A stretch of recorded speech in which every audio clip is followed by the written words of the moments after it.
right. It's February 24th, and we're presenting the 5-year road program and taking questions, and hopefully we'll have answers for folks. Hope people can see the. Just move your chairs over. Over the side of the room, I can see better. The first thing we're going to. Okay, so I need to share the screen.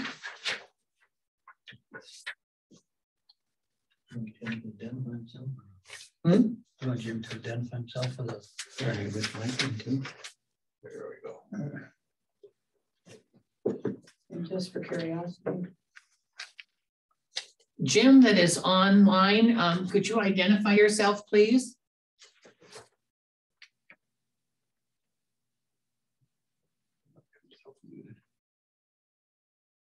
Well, now that I'm sharing the screen, I can't get to it, so we can ask him later, I guess. Okay. So, the next slide. The first thing we want to go through is some summary statistics and touch on our bridges. Are probably our most important piece of infrastructure. Next slide. The county's responsible for 210 bridges, which is down from previous year as we removed 2 bridges from the system. And it generally shows the placement of the bridges across the county.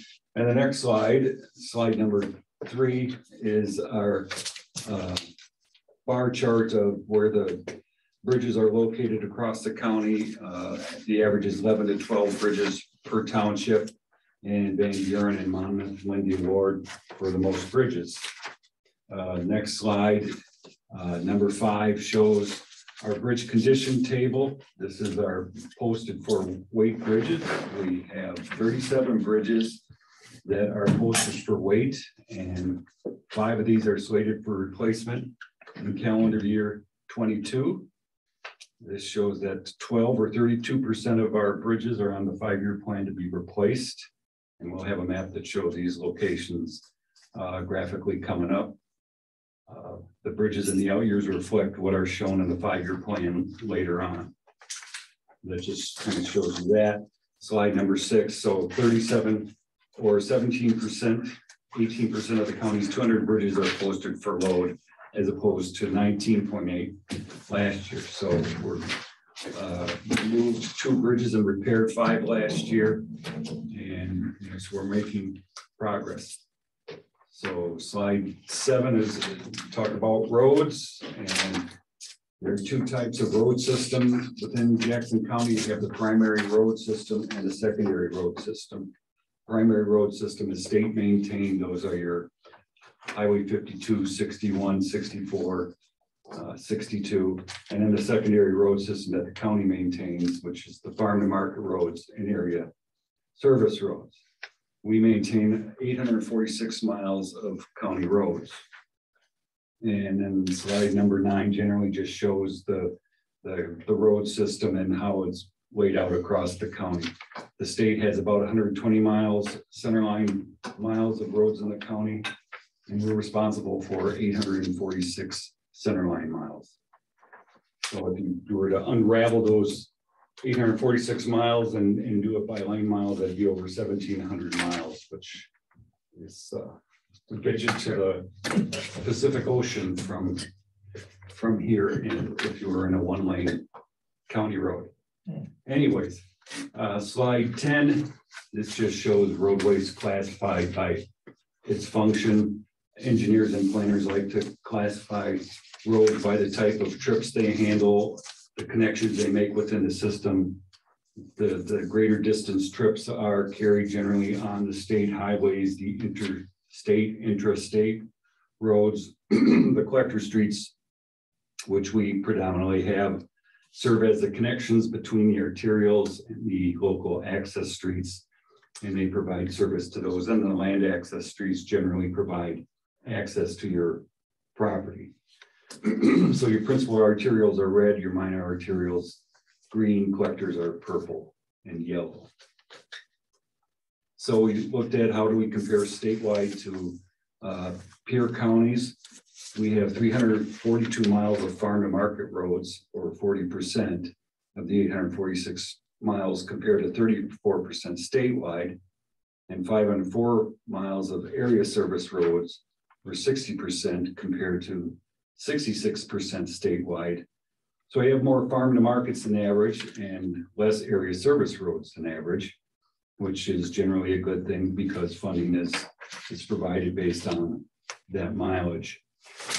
And slide 12. So we know what our mileage is, what types of pavement surfaces are on these roads. 25% of our total roads are paved for 208 miles, and most of these are farm to market roads, with 55% of our farm to market roads being paved. And then slide 13 shows the paved road system throughout Jackson County. Again, we have 208 miles of the county system being paved. Asphalt roads are shown in purple and Portland cement is olive green. And then slide 14 just shows basically a pie chart of how our road surfaces break down percentage wise. We have more concrete roads than asphalt, 66% concrete as opposed to 34% asphalt. Slide 15 shows, again, we looked at our surface types compared to the statewide averages. We have more paved roads than most and less gravel roads than most. So that just kind of shows where we fall comparing to across the state. On slide 16, we just kind of touch on what is the theoretical life of a concrete road and an asphalt road. Generally, you can expect for the life of a pavement road can last about 25 years for concrete and 15 years for hot mix asphalt. Though certainly we know that we have roads that have gone well beyond these limits, and how they wear and tear is based on the volume of traffic, the heavy truck traffic, and how well the road is maintained over the years, and crack seals and things like that. So if you look at slide 17, this basically shows the range of our concrete streets across ranges less than 10 years, 10 to 19, 20 to 29, etc. Our oldest concrete street is Y61. It's 50 years old, and it was patched last year, and it's in the 5-year plan to be resurfaced. Our average age for a concrete street is 27 years old.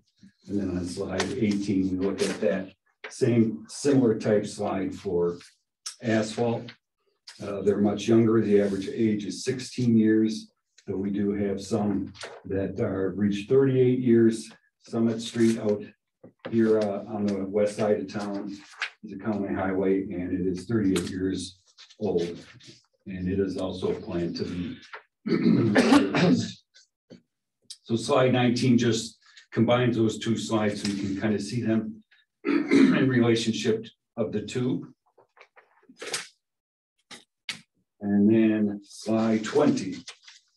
This slide shows the county's pavement condition. This is collected by Iowa State University, and they go through and they have a vehicle with the telemetry and sensors and cameras to view pavement surface, cracking, crack densities, and rideability.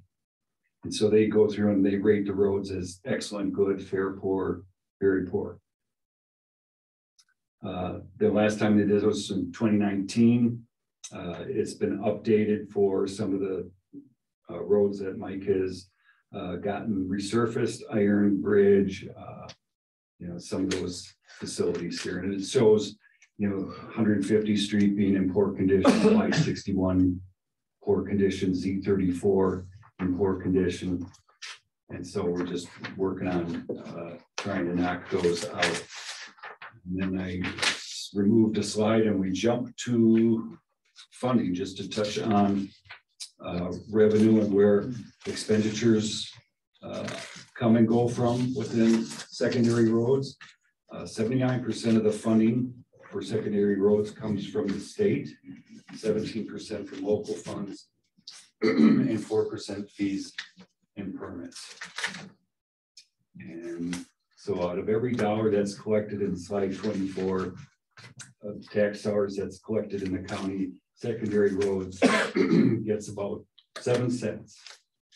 Just to give you an idea of how that dollar is sliced up. The schools getting the lion's share. And then on slide 25, we have a pie chart that shows the expenditures.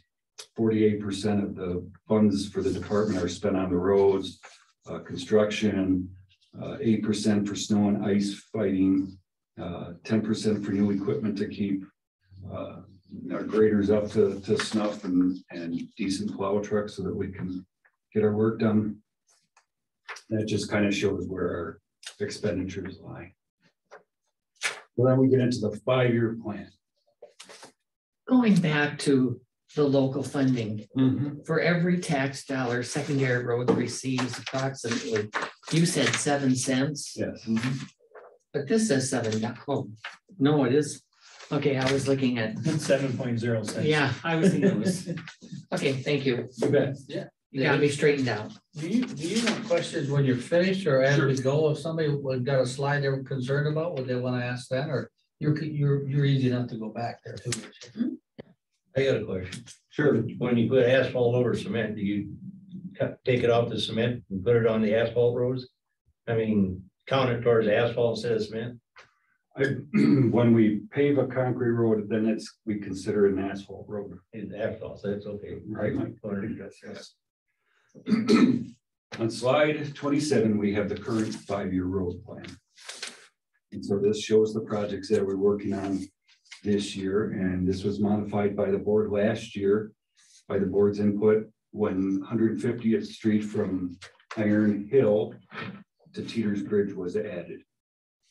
Day labor bridges are also been completed and because they're done in the first quarter of the new fiscal year. So again, this shows 150th Street, the shared project with Clinton County, Z40 South of Miles. It also has the City of Macokota South Main Street Bridge and the bridge in Washington Township on 475th Avenue, bridge number 3562. So we're spending about 2.1 to 2.4 millions per year on maintenance and reconstruction of bridges and highways in the county. So the next map 28 is basically the current adopted 5-year road plan graphically mapped. It shows the bridge locations by color that you can see. You've got 150th Street again, Z40, all the day labor bridges on there that I don't go through and read all those right now. What's a day labor bridge? It's a bridge that is done with forces in-house, so the county crews will actually do it. Bridge contractor will do the piling for us and some of the deck layout and pouring of the slab, but we'll do abutments and things like that. Okay.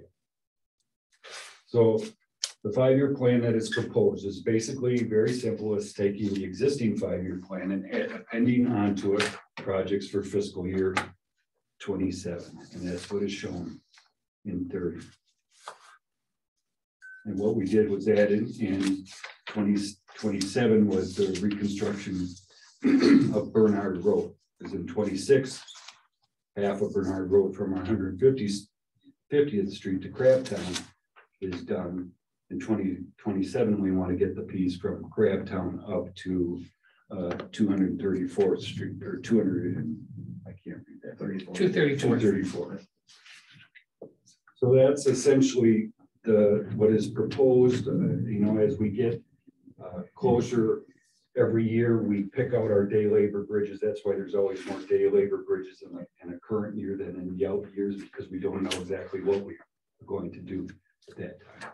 Yes, sir. I just maybe want to elaborate, Dave, or explain the day labor bridges, how we've changed the process of how they used to be construction with plank and when their pilings and their railings were all put up, and we've since changed that the last couple of years to put concrete decks on them at a minimal cost.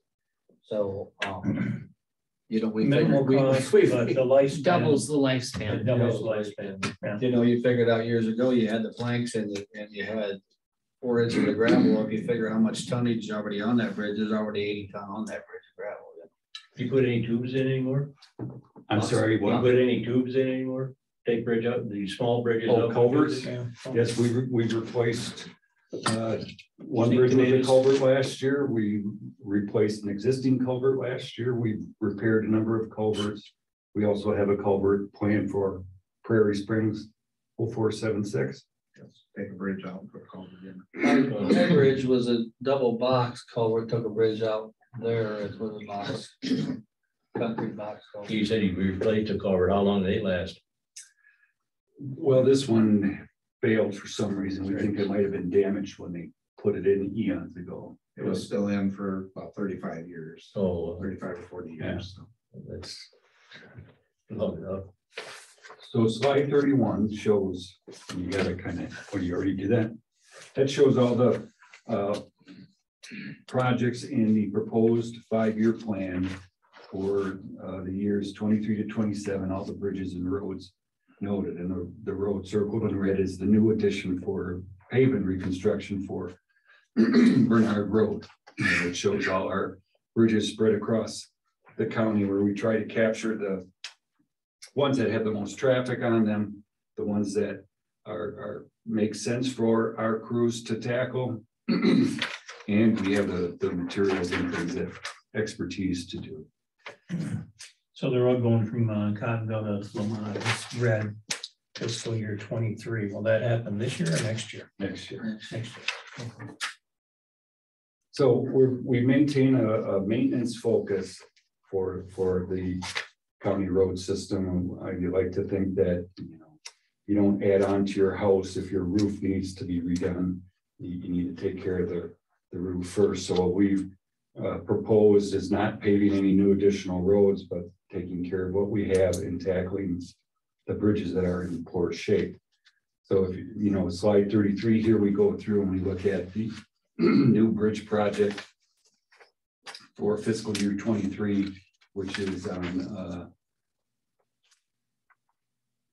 216th Street in Bellevue Township. That's bridge number 2088. It's got about 90 vehicles per day on it, and it's posted 21 ton. And that was built in 1968, and that's near the K9 Comfort.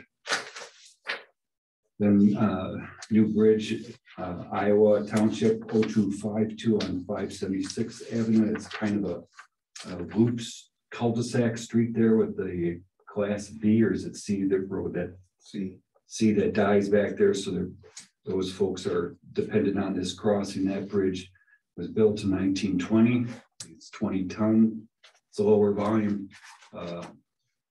street, but still it's a necessary bridge, and you want to tackle that one and replace it. It carries about 25 vehicles a day. The new Culvert Project, this was the one we mentioned earlier, Prairie Springs 0476. That was built in 1968. It's posted 21 ton. It's carrying about 100 vehicles per day on 239th Avenue up near the North County line. And I'm told this is Mayberry's Corner on 175th Street, Farmers Creek Township. It's a bridge built 1979. It's 21 ton, carrying about 50 vehicles a day. And we have a big bridge project we'd like to tackle in fiscal year 27 on 74th Street. It's a through truss built in 1982.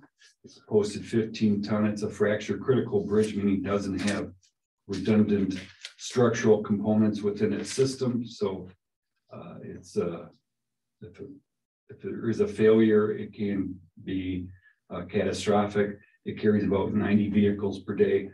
This bridge was relocated from the state highway in the 80s, so it's actually older than 1982.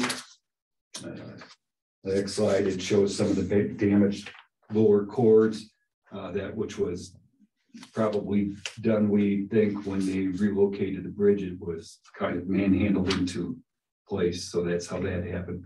It also has some flood debris up there, so that needs to be addressed, getting the bridge perhaps out of the flood waters. Raise it up a little bit. Raise it up a little bit, yeah. And then our new pavement project, fiscal year 27, is Bernard Road, Y31, from Crabtown to 234th Street. It's 44 years old pavement, carrying over 300 vehicles per day, and it's a 5.3 mile project. So as I said earlier, theoretically, we have 25-year life, but Portland cement can go longer depending on traffic weight, etc. And for asphalt, 15 years. But again, we know we can go longer with maintenance and depending on the traffic volume. On slide 41 shows that we have 122 miles of paved roads in service beyond their theoretical design life. So concrete roads, 25 years and older, we have approximately 92 miles. And these are 6-inch concrete roads between 25 years and 50 years old. And if we were expected to, if we want to rehabilitate those, it's about $350,000 per mile. So if you did the math, to tackle that entire 91 miles would be a $32 million hit. Of course, we're not proposing that. Asphalt roads 15 years and older, we have 30.5 miles. These are the roads that have a 15-year design life. Same cost to rehabilitate an asphalt road is $350,000 per mile.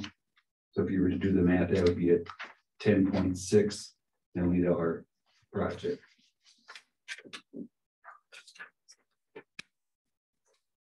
On slide 42, this shows our concrete roads by age. The yellow highlighted streets shows those that are on the 5-year plan. And if the 5-year plan is implemented, it would result in a reduction of 23 miles of Portland cement roads, you know, in this high of age. They would become the young roads, so to speak. So that would, you know, drop the miles of Portland cement roads down to 68.8 miles, or a 25% reduction in concrete roads of that age. Slide 43 shows the asphalt roads by age and also shows those on the 5-year plan, and also those we plan to pick up with other funds. The plan results in a reduction in asphalt roads beyond the theoretical life by 5.1 miles, going from 30.5 miles down to 25.4, a 17% reduction in roads of that age. So overall, the last slide of our little dog and pony show here, the average age of the Portland cement and hot mix asphalt roads, if we implement the plan and reconstruct the noted streets, while we're making progress, you know, we're still seeing the age increase on the asphalt roads, and you know, we're attacking some of the concrete streets, and the average age of those are coming down. But it shows that we are making progress. We want to start getting towards some of those asphalt roads in the future, like 150th Street is one that comes to mind in particular. And so that is our recommendation for the county's projects for the next 5 years. If you have any questions, you have to try to answer, or Mike will be able to answer them. Sandy, did you have anything? No, I just was curious to know what you were doing. Up to. Does anybody online have any questions?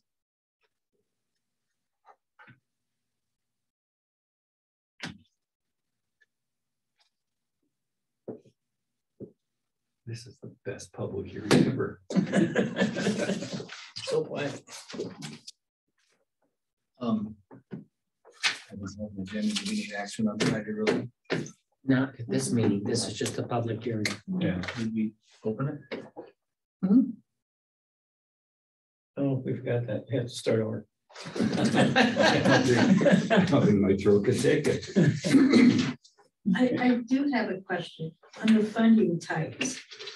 I mean, you know, like the FM or the BRS swap, or Mhm. could you explain to me This, what type of funding it is? sure, and Mike will correct me if I'm wrong.